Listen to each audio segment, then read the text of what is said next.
የአኺራ ማብቂያ የጀነት ያኔ የሰው የሙእሚን ሁሉ ማብቂያ የሆነችው ጀነት ሰብሳቢ የሆነ መንገድ እሱ ነውና ከህይወታችን ላፍታቋ ሳንዘነጋ ልንይዘው የሚገባ ነገር ነው። ኪሳራና ብልሽት ብሎ ማለት ደግሞ በእነዚህ ሁለት መንገዶች የነገርና ያልመጣ ነገር እየተጣጣፉ እየተጋገሩ እየጨመሩ እየቀነሱ የሚያመጡት ወይም ደግሞ በማጣመም ትርጉሙን በማበላሸትም ይሁን እንዲሁም ደግሞ በመቀነስ በመጨመር በዚህ ዲን ላይ የሚደረግ ነገር ነው። እዚህ ብሎ ረሱል ሰለላሁ ዐለይሂ ወሰለም ሱናቸውን በመከተል አደራ ሲሉ ያስጠነቀቁበት ደግሞ ለጠፍ ነገር ነው። ሰው ሰራሽ ያኔ ሰማያዊ እንዲሁም ደግሞ መለኮታዊ ትእዛዝ ያልመጣበት የአላህ ሱብሓነሁ ወተዓላ እውቅና ያልተሰጠበትና የረሱል ሰለላሁ ዐለይሂ ወሰለም አስተማሪነት ያላለፈበት የጥመት መንገድ ማለት እሱ ነው።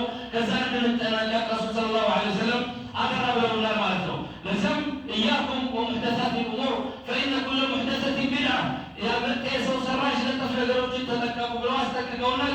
ቢድዓ ለጠፍ የተባለ ነገር ሁሉ ጥመት ነው። ጠማማ ጎዳናን ይዞ ደግሞ ጀነት ላይ አላህ ከወደዳቸውና ለማክበር ከመረጣቸው በመልካም የእምነታቸው ልባቸው ውስጥ በቋጠሩት ተውሂድ እንዲሁም ደግሞ ተከትለውት በኖሩት ጥሩ የኢስላም መንገድ ሊሰበስባቸው ያዘጋጃቸው ምርጥ ሰዎች ጋር መሰብሰብ አይቻልም በጠማማ መንገድ ተጉዞ።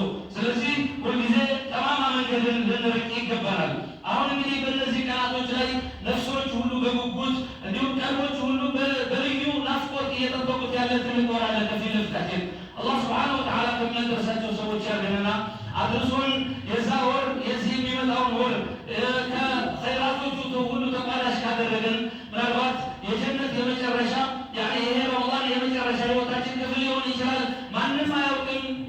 ከእያንዳንዱ አስተንፋሳችን ቀጥሎ ወደ ህይወታችን የሚመጡ ነገሮችን ከአላህ በስተቀር የሚያውቀው የለምና አላህ እንዲያደርሰን እንለምናለን። ደርሰው ደግሞ መድረስ ብቻ ባለዋጋ ስለማያደርግ የረመዳንን ሐቅ ጠብቀው ከሚቆሙ ሰዎች አላህ ያድርገን። ነፍሶች ሁሉ በጉጉት ላይ ናቸው። ታዲያ ይሄ አላህ ሱብሓነሁ ወተዓላ በዛ ላይ ያዘዘበት ትልቅ ነገር ነው። እሱም ጾም ነው። ለዚህም ብሎ እናንተ ያመናችሁ ሰዎች ወይ ከእናንተ በፊት ለነበሩት ሰዎች ጾምን ግዴታ እንደተደረገው ሁሉ ለእናንተም ግዴታ አድርጌያለሁ ይላል አላህ ሱብሓነሁ ወተዓላ። ለዓለኩም ተተቁን ትፈሩት ዘንድ ይከጀላልና ይላል አላህ ሱብሓነሁ ወተዓላ። በጾም የተፈለገበት ትልቅ ትእዛዝ የአላህ ፍራቻ ነው። የአላህ ሱብሓነሁ ወተዓላ ተቅዋ ነው። ያ ተቅዋ ደግሞ ሰውየው እስከ መጨረሻ ድረስ የህይወቱ ትልቅ ክፍል አድርጎ ሊይዘው የሚገባ ትልቅ ነገር ነውና ለረመዳን ብቻ አይደለም። ታዲያ ግን በዚህ በጾም የተደነገገው ትልቁ የጾም ተአምር ያው አላህን የመፍራት ትልቅ ነገር ነው ማለት ነው። ስለዚህ ይህንን ደግሞ አላህ ያዘዘበት ሙእሚኖች ነው። ሙእሚኖች ሁልጊዜ በአላህ አምነናል ካሉ በአላህ ካመነ በኋላ ተመልሶ አላህ ላይ ማመስ እምነትን የሚያጎድል ነገር ነውና ትልቁ አላህ ሱብሓነሁ ወተዓላ ለአማኞች ያዘዘው ትልቅ ነገር ነው።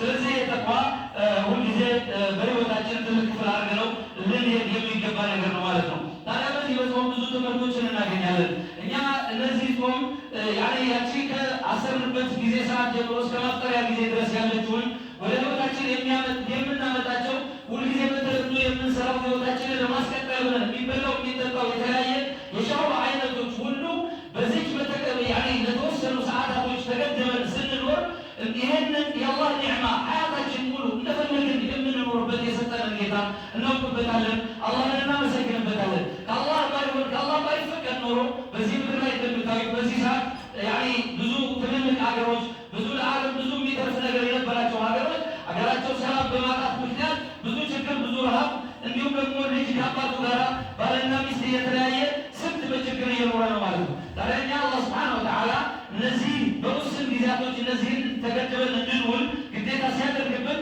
እነኛ ደግሞ ሳይፈልጉ ለረመዳን ብቻ ሳይሆን የህይወት ጫናና የህይወት መጥፎ አጋጣሚዎች ወደ ህይወታቸው ባመጡባቸው መጥፎ ነገሮች እነዚህ ነገሮች አጥተው እንደሚኖር የሚራበው የሚጠማው ውሃ አጥቶ የሚኖር ስንት ህፃን ስንት ሽማግሌ ስንት የአላህ ሱብሓነሁ ወተዓላ ፍጥረታት አለ በዚህ ሰዓት ማለት ነው።